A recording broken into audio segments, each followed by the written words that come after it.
Alors, ceci est un test. Est-ce que vous nous entendez? Ceux qui sont branchés à distance, vous pouvez Oui, très activer bien. votre micro. Oui, Monsieur Oui, monsieur. Bergeron, est-ce que vous m'entendez? oui, je t'entends bien. Tu m'entends? Très bien, parfait. C'est bon, ça devrait commencer dans quelques minutes. Merci.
Bonjour à toutes et à So tous. hello everyone and welcome to this press conference of the Premier of Quebec, Mr. François Legault, the Minister of Health and Social Services, Christian Dubé, and the National Director of Public Health of Quebec, Dr. Horacio Arruda.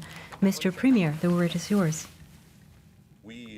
Yes, hello everyone.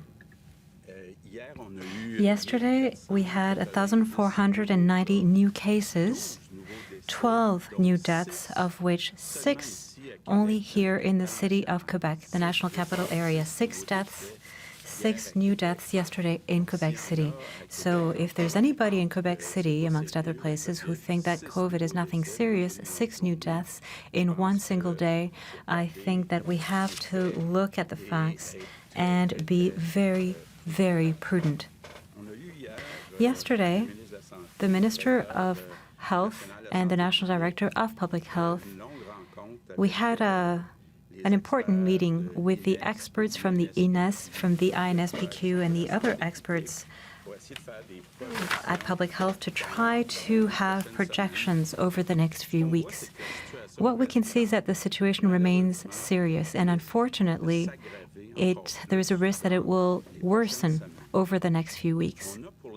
For the time being, we have 643 hospitalizations, but when we look a little bit at what is going on elsewhere, it is very worrying. I'll just give you a few numbers. In France right now, 29,000 hospitalizations. In Italy, 32,000 hospitalizations. In New York, 4,800 hospitalizations. closer to us even. In Ontario, they are now at 1,800 hospitalizations. And I'd like to remind you that we are at 643. So when we look at what is happening elsewhere, we can, in fact, wonder whether that is what is expecting us over the next few weeks.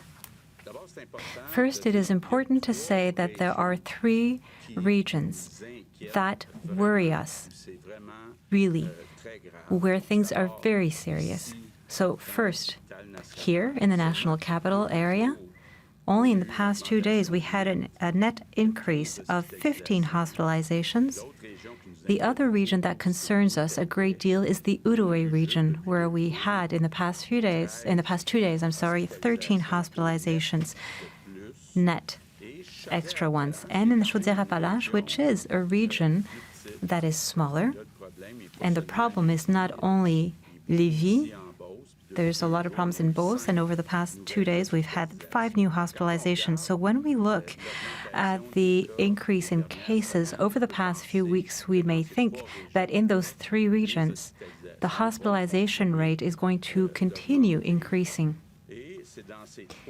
And it is in those 3 regions that, keeping it proportion, keeping proportions in mind, we have the greatest number of active cases. So Capitale-Nationale, Chaudière-Appalaches, and the Outaouais. So I'm announcing to you right away that we are going to delay for a further week the emergency measures, so up until the 25th of April. That means essentially 3 big measures. The curfew at 8 p.m., non-essential stores remain closed, and all schools remain closed in all 3 of those regions.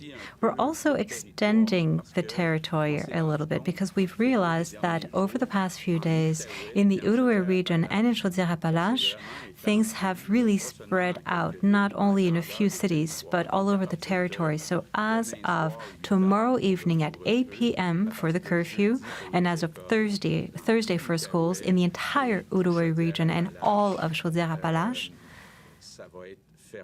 things will be closed. In Quebec City, there's an increase in Portneuf, but it's still under control, and it remains low in Charlevoix. So we're keeping the same region that we had for the National Capital area. The other 2 regions that worry us are Montreal and Laval. So in total, there are 5 regions that we are keeping a very close eye on. Montreal and Laval, the number of cases is high. I am coming back to what I said earlier on. When we look at the new caseload active, it's the 4th and 5th regions, Montreal and Laval. So after Quebec City, Chaudière-Appalaches, and Outaouais. But the number of cases remains stable. So high, but stable. There is no increase.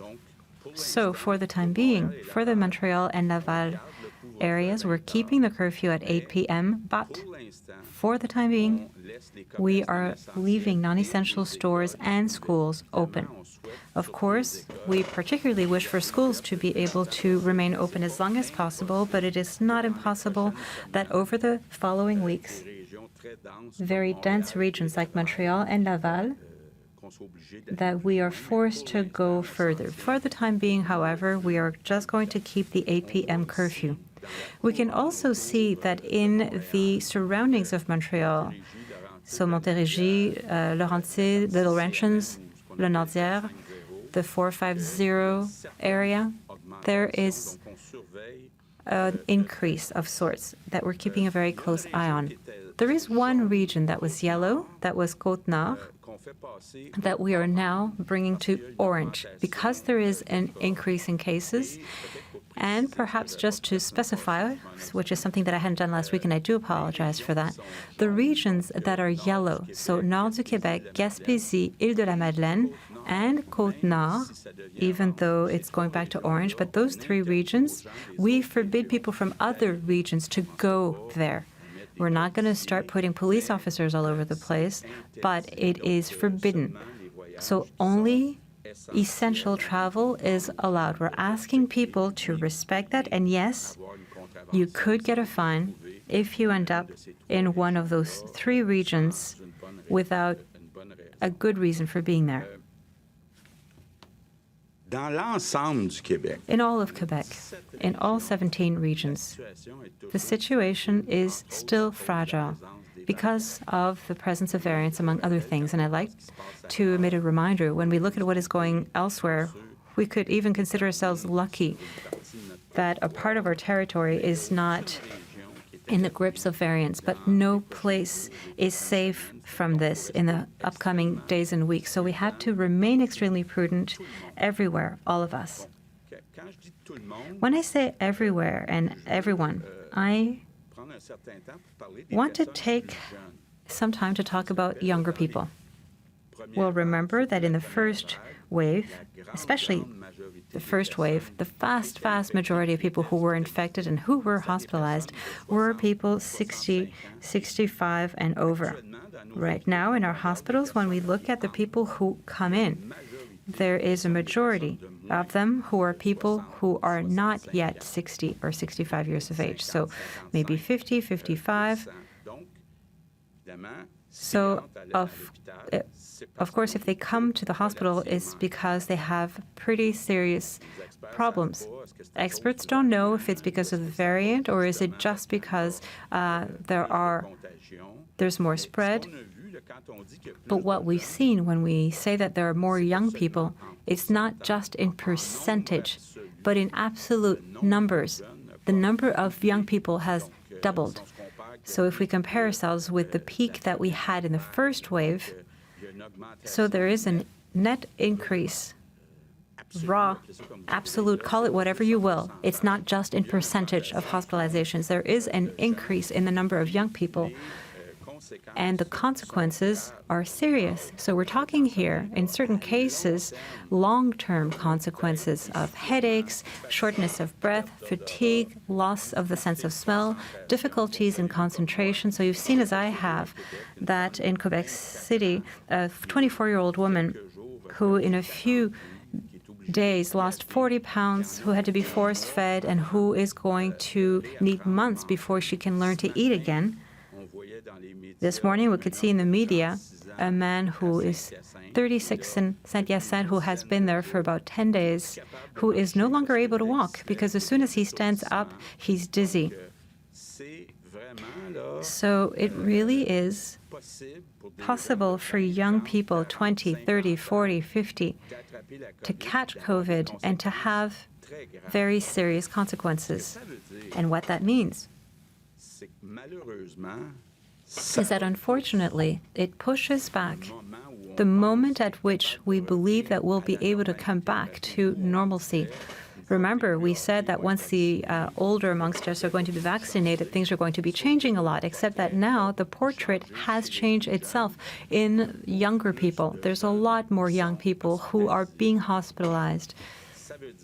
That means that the 24th of June remains the date at which we can hope to start thinking about normality for two reasons. Of course, vaccination is going very well, and all Quebecers who want to be vaccinated will be able to be vaccinated by the 24th of June. And of course, we'll see what we manage to do with schools. We would like to keep the schools open everywhere for as long as possible.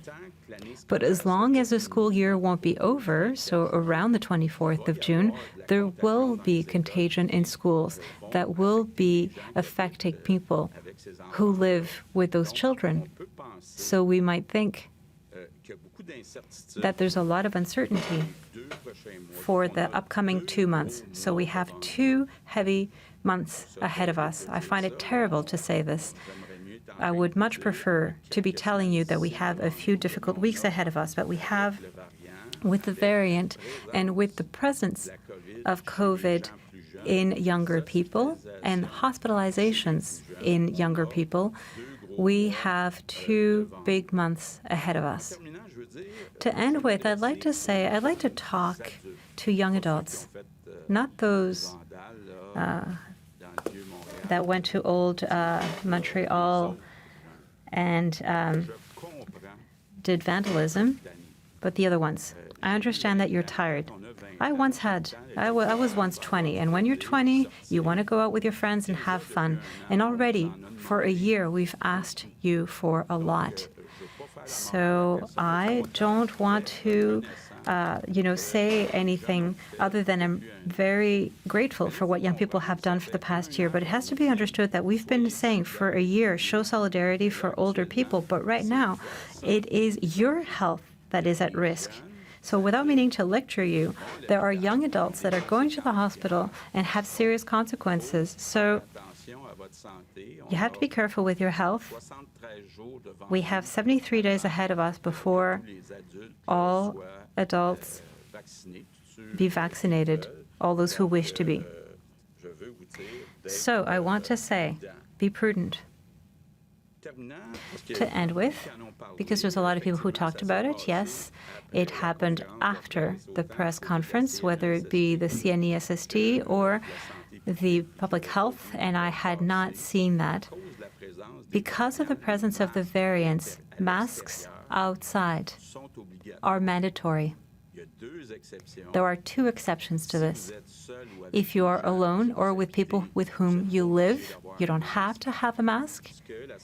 And what public health is telling us is that if you have a picnic of a maximum of 8 people, once you are seated 2 meters away, you don't need to keep the mask on. Those are the only two exceptions. So when you are alone with people with whom you live, or once you are seated in a park 2 meters away from anybody else, that is when you can remove your mask.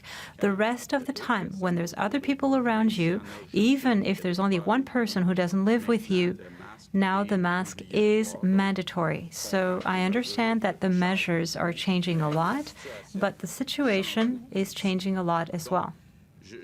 So I would like to end by saying that freedom is, of course, more than ever, it means vaccination for everyone. So not only for those older, but vaccination as well for the younger amongst us. Yesterday, we reached an important milestone. Thanks to the good organization, we have now 2 million Quebecers who have been vaccinated, and we always have as a target, and we're convinced that all those who wish to be vaccinated by the 24th of June will be able to receive a vaccine. So that means that we have 73 days left, and after that, it will be summer. So I thank you, everyone. Good afternoon, everyone. The situation is serious and could continue to worsen. We have 3 regions where the situation is worrying: Quebec, Chaudière-Appalaches, and Outaouais.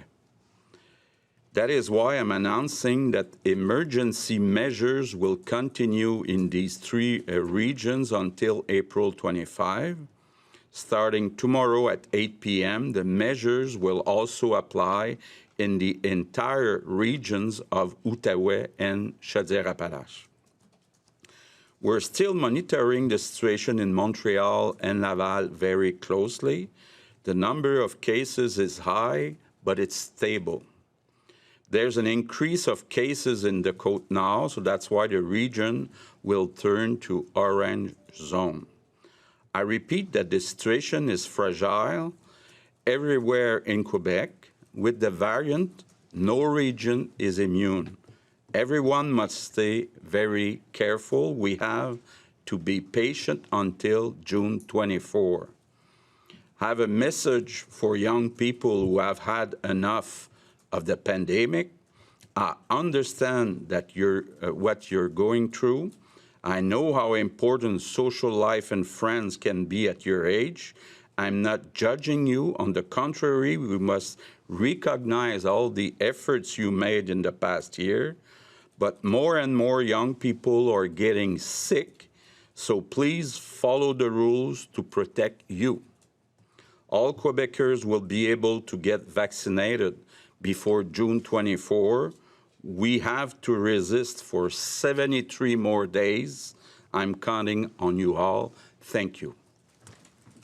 Merci beaucoup. Nous allons amorcer. Thank you very much. We will now be starting with the question period with Patrice Bergeron. Oui. D'abord, je voudrais First, I would like to make sure vous avez You gave all the important information in your presentation and that we're not going to learn it by communiqué later. Is there anything else that you wanted to say? Well, last week I judged that forbidding going to the 3 yellow zones, we already had a lot of announcements to make, so I'm the one who made the decision to not say it. But the decision concerning the mask last week, the decision from the CNESST, took place after my press conference. So I am completely transparent. I give you all the important information, and I will continue doing so. So you didn't know? For the decision of forcing people to wear masks outside before the press conference that you held? I was not aware, no. So I missed that. Perhaps it had been said to me, but I was not aware. Mr. Premier, in that, do you find that when measures like this take place after, like wearing the mask, that there's a risk that people will not follow because the message is not well received?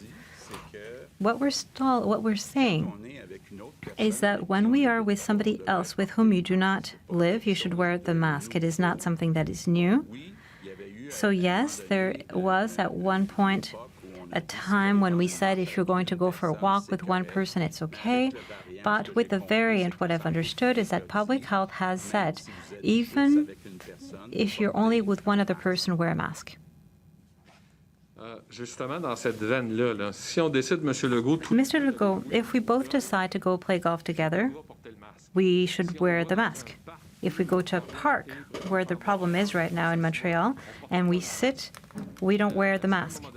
At some point, isn't that what the problem is? It's not equal everywhere. Well, maybe Dr. Arruda can explain. I mean, I can understand that when you are immobile 2 meters away, it's one thing, but yeah, that's exactly what the situation is. First, we have to understand that this is situated or has to do with the variants. It's very transmissible, and we know that human beings are sociable people. It's very difficult to maintain a 2-meter distance, particularly if you're moving, like when you're walking, you get closer to the person, etc. And third, the only exceptions are, in fact, when you are seated in a bench, say 2 meters away from somebody that you're not going to move, you're not going to go closer to the person, that's when you can remove the mask. And if you are around a place where you can be fixed 2 meters away to be able to eat, have a picnic, well, then you remove the mask. So it's a little bit in that perspective. And when you play golf, you're not going to necessarily have the 2-meter distance between yourselves. It's too easy to get close to one another, and you only have to look at how people behave in the street to understand the reason why we're adding that element with the perspective of the variant. Mr. Legault, you had projections made by the INSPQ, from what I understand, as it happens every week. We also understand that what is worrisome are the hospitalizations. I understand that the number of cases is going to bring to more hospitalizations. As of when, according to the projections that you've had, is the health network going to be overloaded and get to the stage where we're going to have to postpone even more treatments than we have now? I would say that, first of all, there's no simple answer, because when I look at the projections from the INSPQ and the INES, they don't have necessarily the same projections. Secondly, the projections are made in 2 regions, the Greater Montreal area and the rest of Quebec. But the situation is a lot more complex than that. As I said, there are 3 regions that are in the rest of Quebec outside of Montreal that are particularly fragile, difficult, worrisome. But we do not have, as such, any projections because the number isn't high enough just for those 3 regions. So that is why there is no easy answer. We can see that we have some leeway in the Greater Montreal area for the time being. But we also see that it's going to be very tight in the rest of Quebec. You also said that the 24th of June was the target date to be able to come back to some kind of normalcy. The Grand Prix du Canada is on the 13th of June. Would it be, do you think that it's possible to hold that event, taking into account, on the one hand, that it involves 2,000 people who the previous week are going to be somewhere in Europe, I think, bringing them before them doing the 2-week mandatory quarantine, which is imposed to everyone else who comes here from foreign lands. So on the public health plan, would it be a good idea to do that? What kind of message would it send out? And should we agree to the financial demands of the organizers? Well, as you say, there are 2 decisions. One is a public health decision that is by the Quebec and Canada Public Health, and it's up to them, up to the experts to answer that question. And there is the financial aspect where we are told that because there won't be any spectators, there would have to be a compensation from the government. And we already have given quite a lot already. The worry that we have is that if we don't have the Grand Prix in 2021, what will happen in 2022, between 2022 and 29, because let's not forget that the Grand Prix is the event where there's about the most real economic fallouts, because that is money that comes from foreign lands that is spent here in Quebec. And of course, we always make sure that the help that is given is inferior to the real economic advantages in Quebec. And there's no conclusions on that right now. Oui, rapidement, Monsieur Santé Publique. Oui.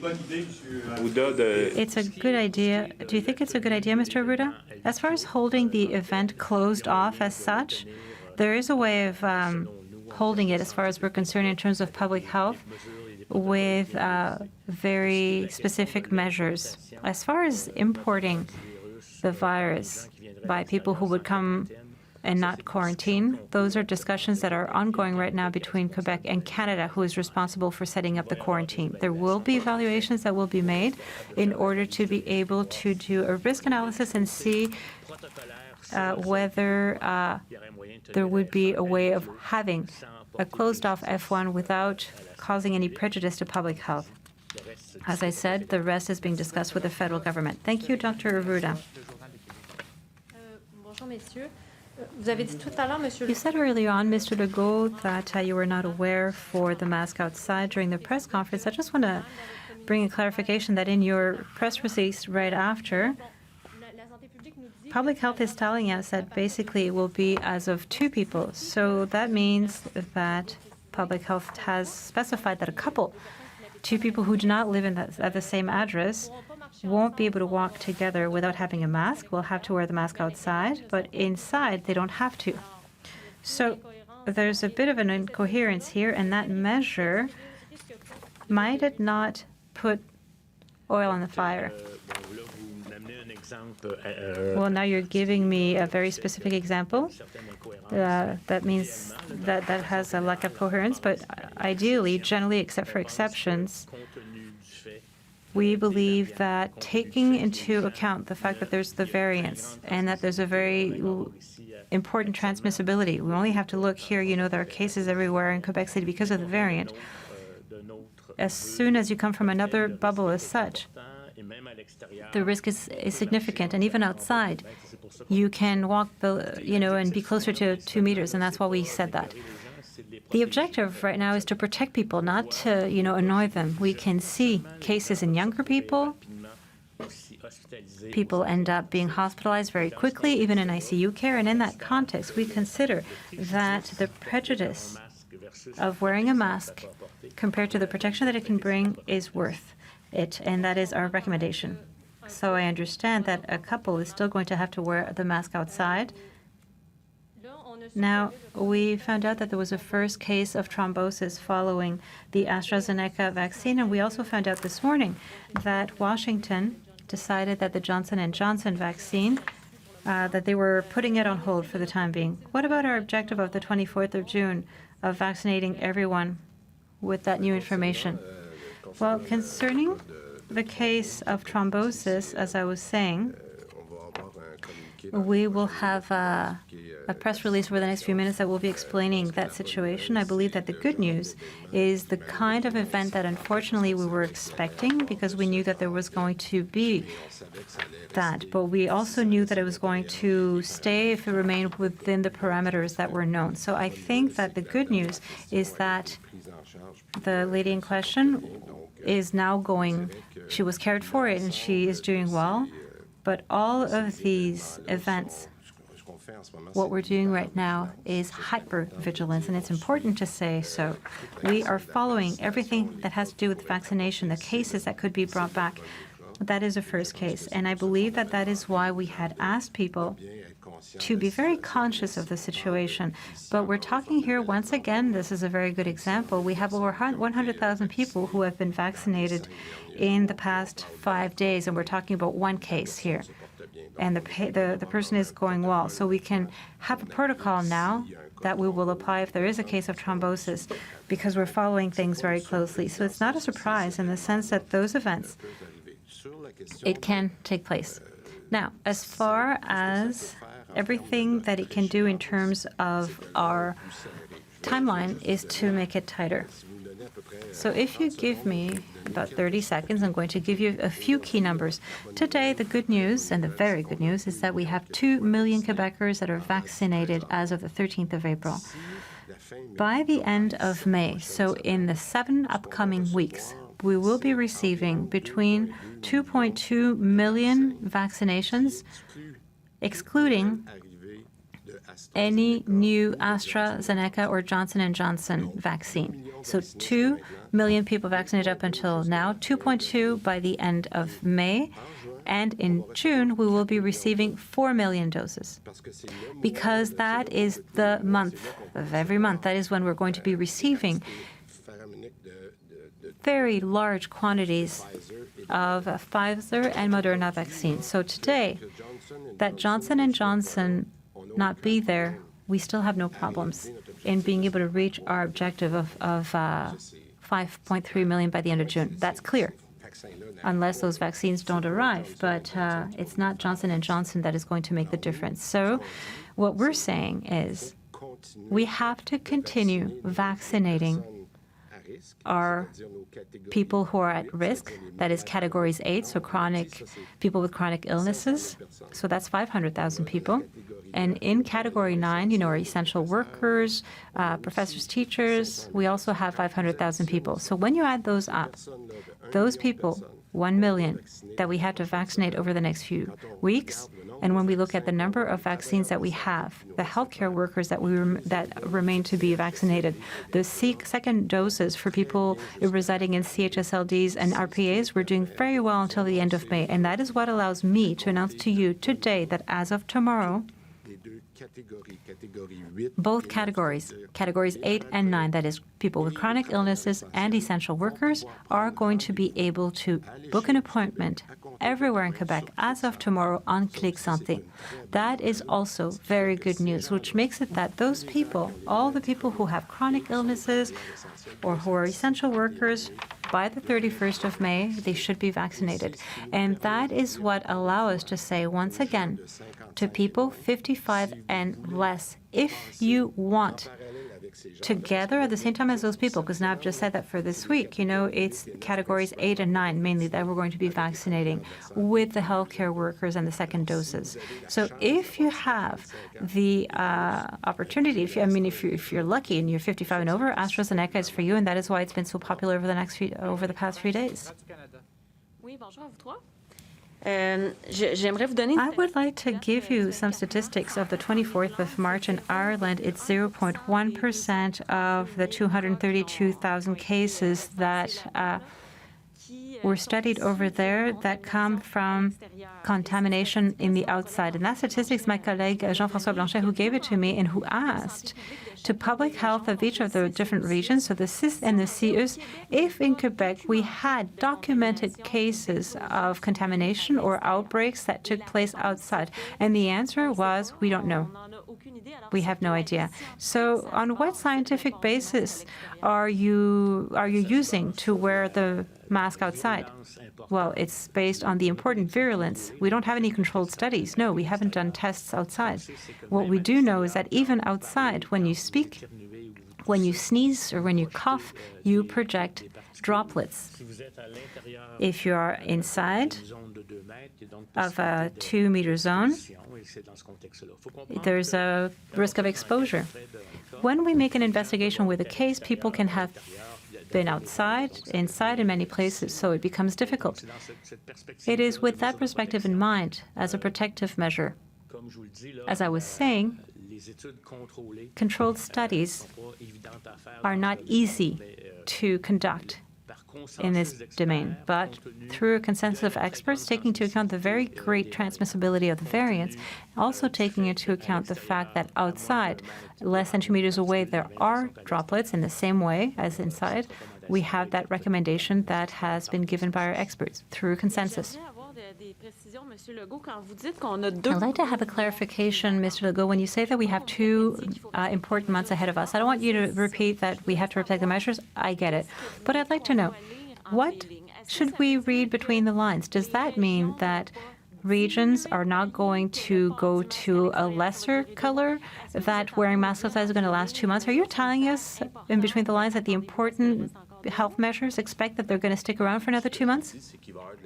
What I'm saying is that there's going to be uncertainty up until the 24th of June, mainly for 2 reasons. First, because not everybody will be vaccinated, and second, because there will still be, we hope, schools open in many regions, so there's a risk of contamination between the children. I remember that we said not that long ago that once people over 65 were going to be vaccinated, that the situation would be completely different. But now what we're realizing is that the number of young people that are contaminated, people 30, 40, 50 years of age, has increased significantly over the past few weeks. So we're now in a situation where as long as those people are not vaccinated, well, we're in trouble. Olivier Bossé, Le Soleil. Bonjour, les trois régions, évidemment. The 3 regions with reinforced measures, are they going to have tools? More tests, more vaccines? I know that there already had been more vaccines. Is it even more, or what is the way of helping? Well, in all 3 regions, we're talking about, we speak to them regularly, every day, in fact. And I'll just give you an example. In the Outaouais region, where I had said last week that I was going to involve myself personally to follow that, I think that things are already going better. We've been able to reduce our delays for results almost at 80% over 48 hours. That's a big improvement. But there was an adjustment that I appreciate a lot on the side of public health with rapid testing.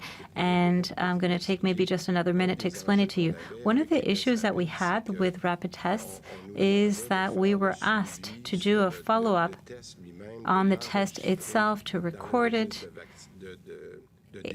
in the screening registry, whereas now, taking into account the increase that we had in those regions, well, we had to not only screen people, but do the kind of screening that we call criblé in French. So those are 2 challenges that we accept in public health. So first, we're going to start doing that cribbling kind of test only in a certain percentage of tests. So when we have 40,000, you know that we tested 40,000? Well, actually, it was for 80,000 testing, because not only did we do it in a lab, but we had to do the cribbling test as well. But now there's so many variants, and we know them, we're going to reduce the number of screening by cribbling so that we can have big results. That's a big change. The second change is that we no longer have the obligation of recording the result of the rapid test. What does that mean? It means I have an outbreak in the Outaouais region in a school or in a business. What I ask people, and the businesses that ask us for rapid testing, is don't worry about sending us the result. We don't want to know the result. We just want to know whether the person has tested positive, and now, in the case of those who do test positive, go get a PCR test. It doesn't look like much, but it's a huge difference. So I'm answering your question. That in the Outaouais is going to make a very important difference, and we're going to apply it to the different people in public health, and we are going to be applying these new measures that are going to make a great deal of difference in the efficacy because of the variants that have caused us the problems with the cribbling that we didn't have before. in the Quebec, Chaudière-Appalaches, and all those regions as well? Yes. The protests, Mr. Legault, there's more announced tonight in Quebec City and Montreal. Somebody who doesn't break windows, but who goes out at 8 p.m. 01 is the same thing in your mind? I mean, I know that the actions aren't the same, but for you, past 8 p.m.? Well, listen, there's a curfew at 8 p.m. for the good of the public. If people don't respect the curfew at 8 p.m., they expose themselves to getting a fine. Now, those who do vandalism, those who break down windows, those people, I think that all Quebecers are shocked to see that. And police officers are going to try to catch them and give them the tickets that they should have.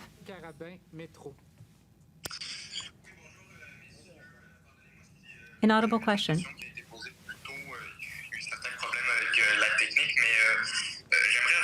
I'd like Mr. Legault to come back to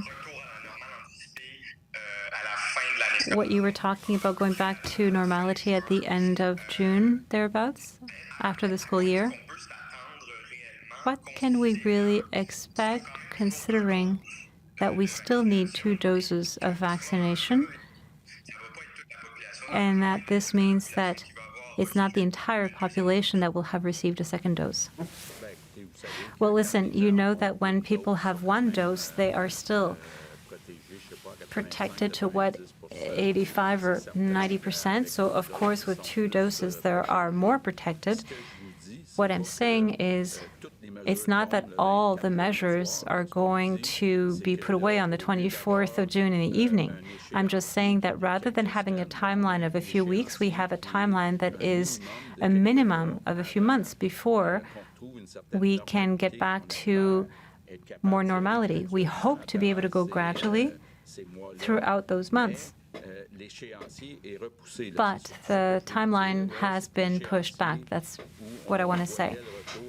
Where we thought that we could go back to something more normal once all elderly people would be vaccinated, well, now with the number of young people who end up in hospital, we're going to have to wait for everyone who wants to be vaccinated before we can even think of coming back to normality. You've seen, as I have, that Ontario announced the closure of its primary and secondary schools. Could you explain to us why there's a difference of philosophy? There is a difference in your position as compared to the position of Ontario. Well, first, Ontario has never had a curfew, whether it be at 8 p.m. or 9:30 p.m., and they still don't. Secondly, we prefer closing down schools where there are problems that are significant.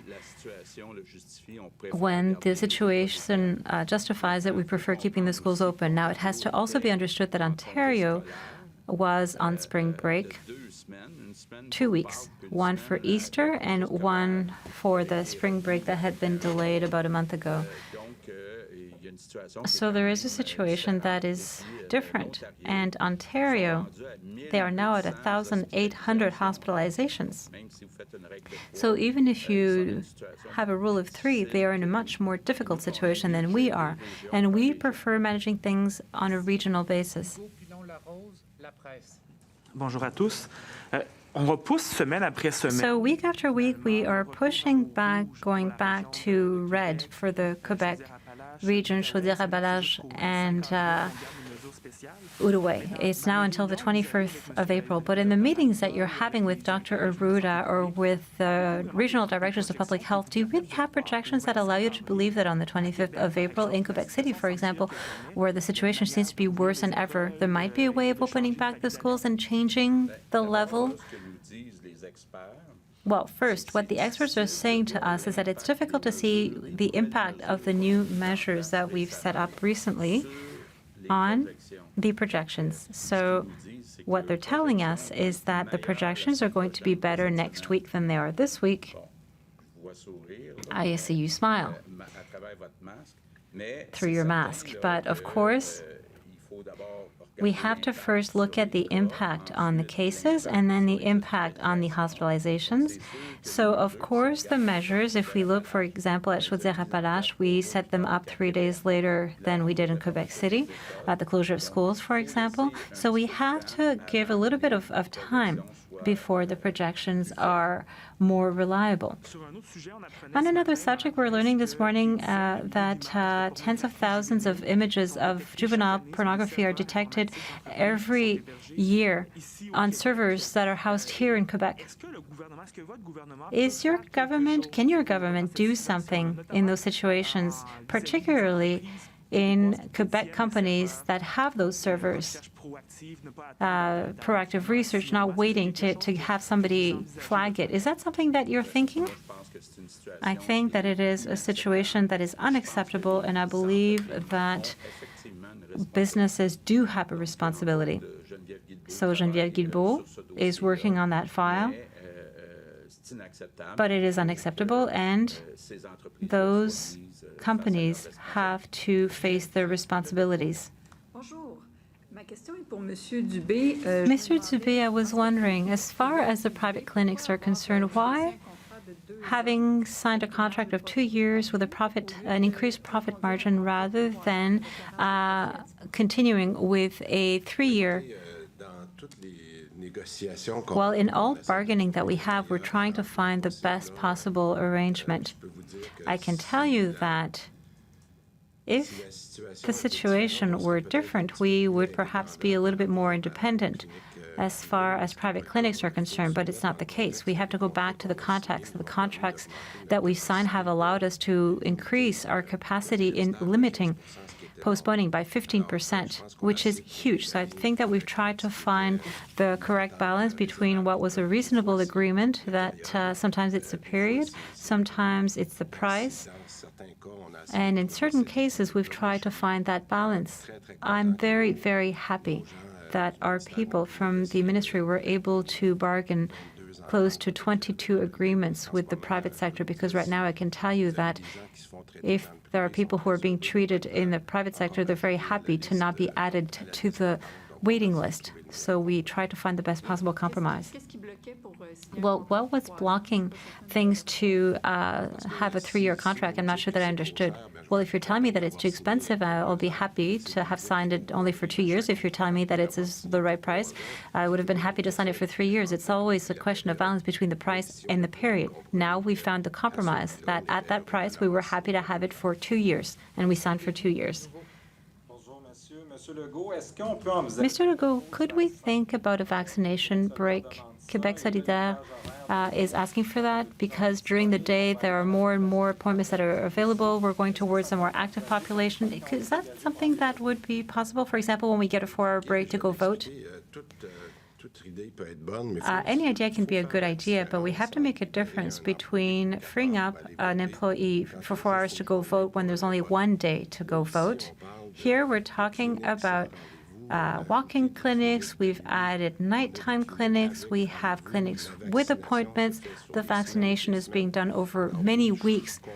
So yes, I understand that some people want to compare that to the moment when, we free up an employee to go vote. But I would tell you that what will take place over the next few weeks, and you've seen as well the excitement of companies. As of the 1st of May, we're going to have companies where employees can go get vaccinated directly on their place of work. So when you put all of those factors together, I think that we have given Quebecers a lot of alternatives to get vaccinated.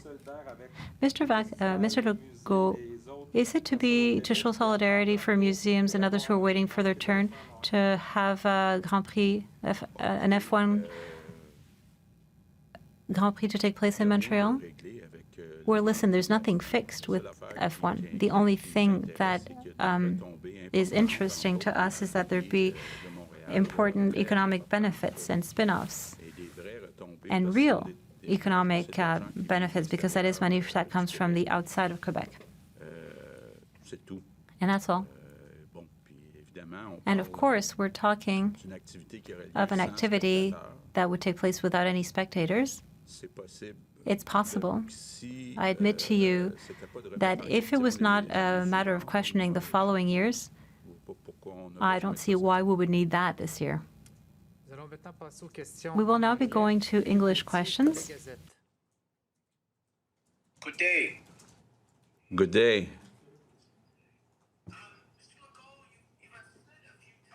That the situation in Laval and Montreal, you're watching it carefully. How do you explain that the cases are not rising in those two areas? Maybe the first thing I would say is that Quebecers, especially in those areas, has been very disciplined and have been following the sanitary measures. That's for one.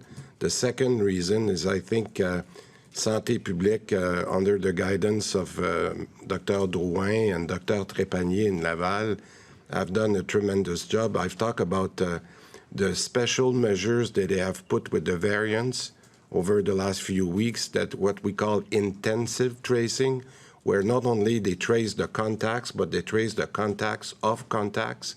So I think that they've done a tremendous job. So the following of the measures and active tracing that have been done in Montreal and Laval makes that they have been able so far, and we cross our fingers, but they've done a tremendous job in Montreal. And for my second question for the Premier, we saw some disgraceful scenes in Old Montreal the last 2 nights. There's been vandalism and rioting. Are you worried about the social climate of Quebec, and especially in Montreal? First, it's important to repeat that the vast majority of Quebecers support the measures. They don't like to see that, and I think it's a very, very small minority of Quebecers doing that. And for now, I think that the situation is under control, and if it happens again, police people will be present. Merci. Raquel Fletcher, Global News. Good afternoon. Does everyone hear me okay? Yeah. Okay. My first question is about chronically ill people who need to get their vaccine. There seems to be some confusion about how a chronically ill person can access the vaccine, who is responsible to make the appointment, for instance, the patient or the doctor, and what kind of proof is needed. In other words, what are the criteria for chronic illness and how does it work?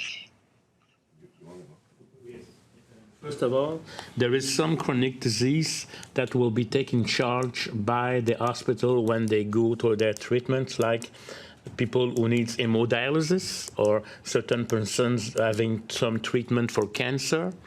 For the other ones, it's the best way is to take an appointment with your pharmacist. And even some pharmacists have called their more high-risk people. So it's going to be really the place, and at the pharmacy, people can have access to your medication, and then it's going to be the kind of proof. And I will say that people will not do a medical exam or looking for long kind of proof. But if you went to hospital, if you go to your pharmacist, it's going to be the best way to have your vaccination done. Thank you. My second question is for Minister Dubé. You mentioned the case of thrombosis, which has now been detected in Quebec, and you say people should not worry that you have things under control. Can you explain what kind of procedures you have in place, etc.? Can you explain that to us in English?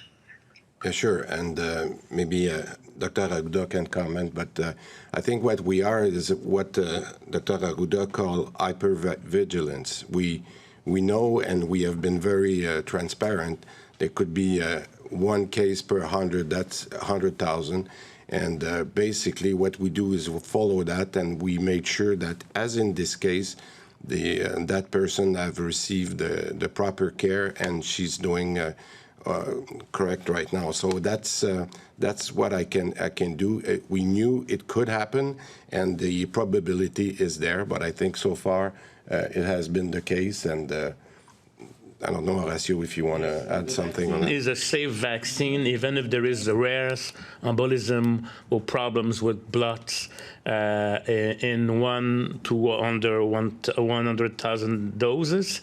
What is important is that, even COVID-19 can give you embolic or coagulation problems. And the risk of having the disease and comparing to the risk of having this complication is very higher in the disease. So it's why it's still part of our, I would say, good tools for letting COVID-19. The other thing I want to say is that the treatment of those kinds of embolism are different from the normal thrombosis, and all our clinicians, everybody is aware of this syndrome, and we are following it. There is cases that have thrombosis after the vaccine, which are not this syndrome, because it's normal when you're older, there is a risk of thrombosis normally. So I think in Quebec that we have detected one, just demonstrate that we have a system that can detect this kind of problem. The people know how to treat this situation, and we will follow this situation as we do for any side big effects in vaccines program in Quebec. Matt Griot, CTV. Good afternoon to the three of you. With regards to vaccinating those with chronic illnesses, there are some experts out there who say if we're really taking that seriously, we should vaccinate everyone who lives in their house, the whole household, basically everyone within the bubble. Why isn't Quebec doing that? Well, it's only related to the quantity of vaccine and of the strategy, because what we want to, the first aim of the vaccine program is not to slow transmission, it is to protect the high people vulnerable. So if we had enough vaccine, we could even vaccinate all the population at the same time. So we're going step by step, protecting the elderly person or the sick person, chronic disease, is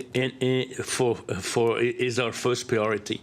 So, and if we do vaccinate around those persons, there's going to be not enough vaccine for protecting the other ones at higher risk. That's only, I would say, an approach related to the high vulnerable. And also we had the situations where there is a big risk of big outbreaks. But that's only related to the limit of quantity of vaccines. Are you willing to give the green, Dr. Arruda, are you willing to give the green light to the F1 race to go on without any fans?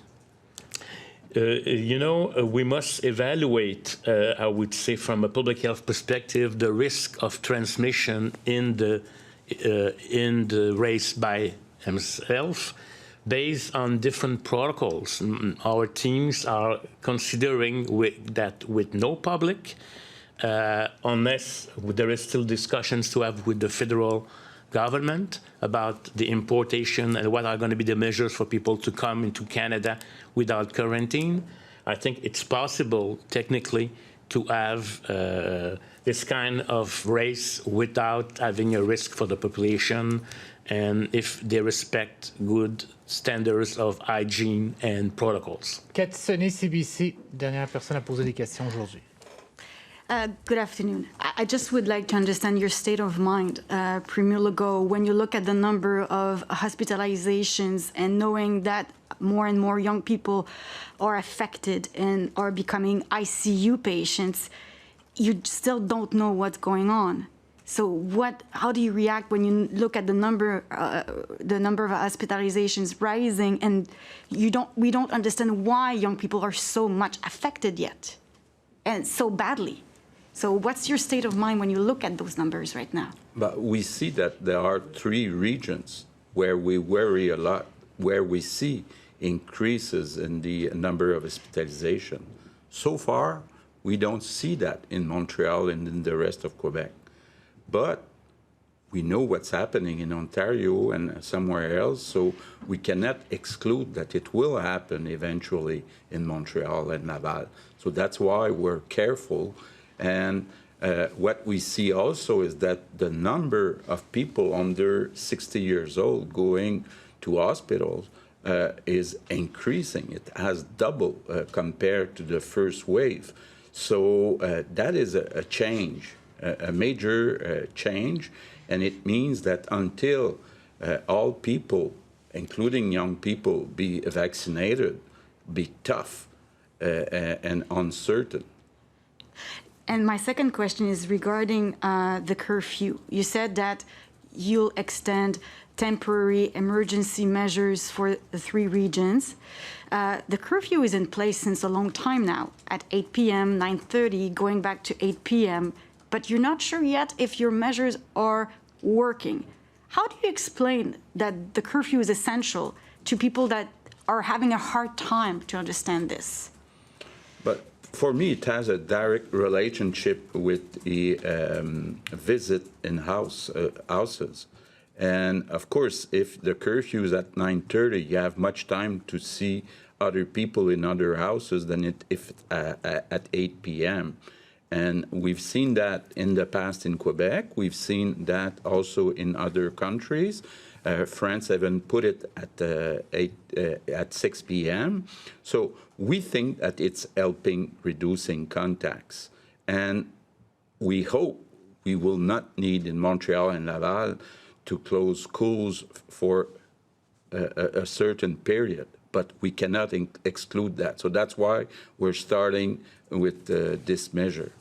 C'est ce qui me fait à ce point de presse. Merci à tous. This puts an end to the press conference. Thank you very much, everyone.